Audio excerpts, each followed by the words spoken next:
My wife and I have been together for 5 years, married for 3, and have no children. For our first few years together, she was a full-time attorney working 50 to 60 hours per week. At that time, her income was approximately 40% higher than mine. The income disparity did not bother me at all. I mean, who doesn't like more money? But neither of us was happy about the amount of hours she had to spend at work. When we met, she was already pretty burnt out and unhappy with the stressful job. I tried my best to be supportive and encourage her to look for other jobs that would be less stressful. She was open to it, but knew it would be a big pay cut. She said she would rather stick it out for a while longer so we could pay off her student loans and save money for a new house.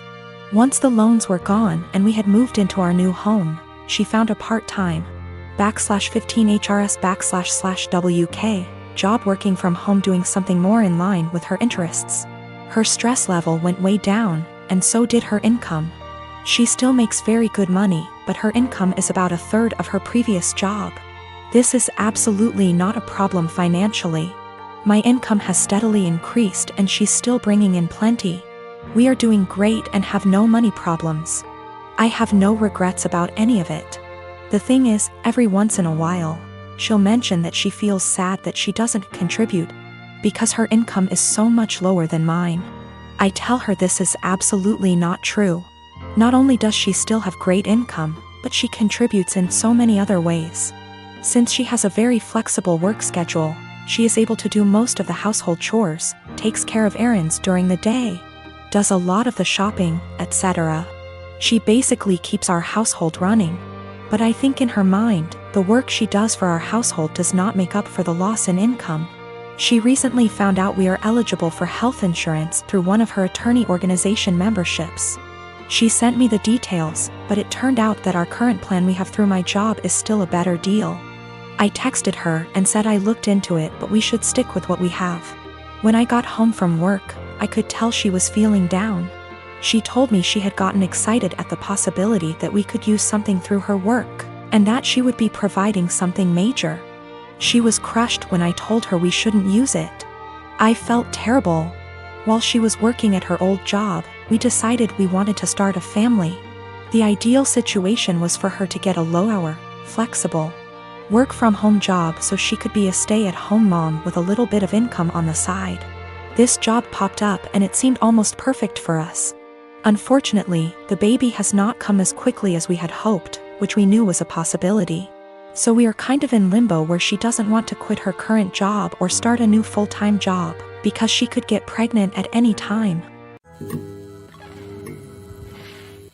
I have 3 children, the oldest being 16M.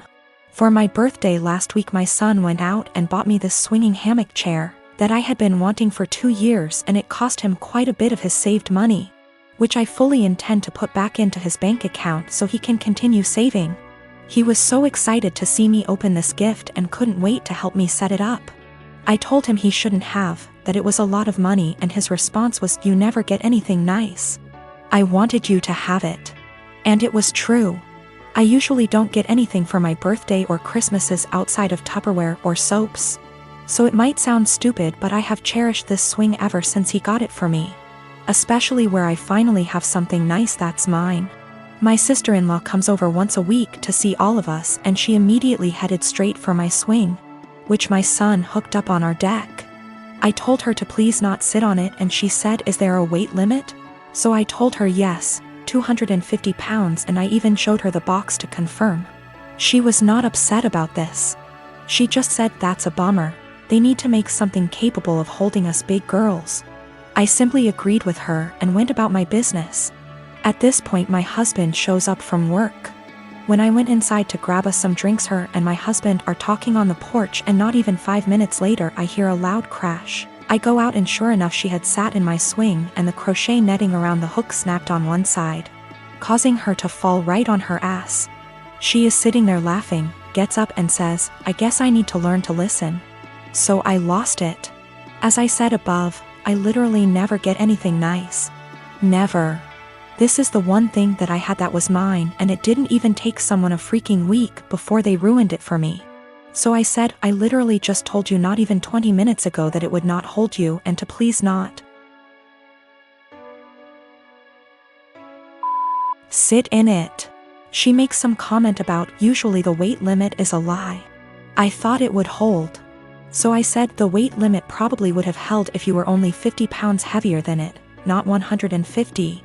She is 420-ish lbs because she is one of those girls who eat food on camera for money, and she absolutely loves her weight. But regardless, instead of apologizing or offering to compensate me for my destroyed item, she has resorted to saying I'm a shitbag for making her feel like her weight is a problem and my husband is on her side.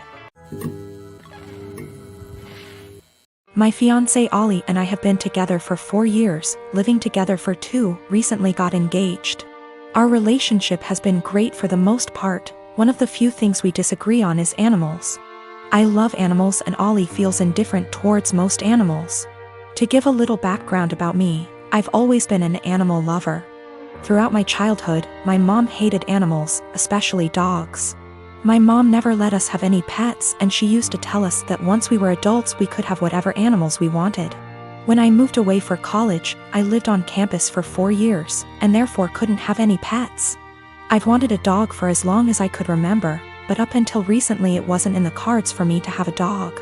Ollie and I currently live in a not-so-pet-friendly city for renters. I always lived in apartments that never allowed pets, even with a pet deposit. When Ollie and I met, I told her about wanting to get a dog someday. Ollie told me that she doesn't like a lot of dogs, but would be open to the right dog. This was in the very beginning of us meeting. I basically made it really clear that I will own a dog one day. Throughout our relationship, I would occasionally bring up wanting a dog. Ollie would remind me that our apartment doesn't allow for pets, which was true. Ollie and I agreed that once we moved into a place that allowed for pets, we would look into getting a dog. About 2 months ago, Ollie and I moved into a house just outside of the city we work in. The house is a good size for the 2 of us, plus extra. The landlord is pet friendly, and the house has a huge, fenced-in yard. It's a much more residential area, and there's a dog park about 3 blocks from the house. On top of the house being perfect for a dog, I'm in a financial place where I can afford a dog. I make very good money and I don't have to travel for work.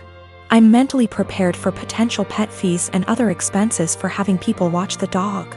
Since we're finally settled in the house, I decided to mention to Ollie again about going to the shelter and looking at the adoptable dogs.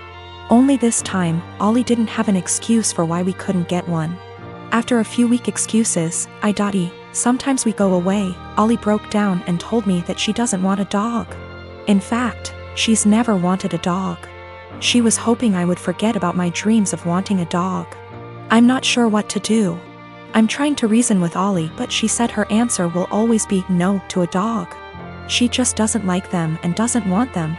She basically gave me an ultimatum, either her or my potential dog. I'm feeling shitty about this, because I always made it clear to her that I was going to want a dog someday. I feel like she was banking on something unrealistic, and now she's putting me in a lousy spot. My husband and I have been married for 3 years now. I have a daughter, 15 years old, and he has a son, 24 years old. I am friendly with my stepson, but we aren't close. He has a biological mother who is a perfectly fine woman. I'm not here to take the role of his mom. My late husband, my daughter's father, died when my daughter was 6. We both contributed to her college fund. My daughter's paternal grandparents have also contributed a large amount. Right now, the fund has about $180,000. My daughter is extremely bright, and I'm not just saying that because I'm her mom. I truly believe she has the capacity to go to an Ivy League school, and her teachers have said she has the potential as well. And I don't want costs to hold her back. Our income would be too high to get any meaningful financial aid. And while there are a few merit-based scholarships out there that she will be applying to, we don't want to put all our eggs in one basket and hope she gets it when it's so competitive. My current husband and I have separate finances. He doesn't contribute at all to my daughter's fund. My stepson is struggling with a heroin addiction and has stolen money, jewelry, heirlooms, and electronics from us for drug money. I understand that addiction is a disease, and I personally paid for an outpatient detox for him, which cost $1,000, which failed. His father then paid for an outpatient rehab program, which cost $6,500, which also didn't work because he barely showed up. He promised us he'd do better next time and he needed another chance. So I split the cost of another $6,500 outpatient rehab program with my husband, which seemed to work during program, but he relapsed as soon as he got out of it. I have spent so much money, time, and energy and it hasn't helped at all. My husband and my stepson want to try a 60-day inpatient rehab program, which will cost $30,000. I had absolutely no idea where they were supposed to get the money for that, considering the thousands and thousands of dollars that were already spent, and the fact that we no longer had anything of value in our house. They want to use my daughter's college fund, which to me is absolutely off limits. I feel like it's completely unfair to my daughter to punish her for my stepson's addiction, unfair to my late husband and his parents, but frankly, I don't think spending $30,000 will work. My husband thinks I'm an asshole because I'm prioritizing my daughter's education over his son's life, and he believes medical needs come first. He then asked my daughter if she'd be willing to use $30,000 from her fund to pay for her stepbrother's rehab, and she got very quiet and did not answer. He then got very upset with her and said she was being selfish. My daughter later told me that she didn't want to give her stepbrother the money, but she felt so guilty. And I am furious at my husband for emotionally guilt-tripping my daughter like that.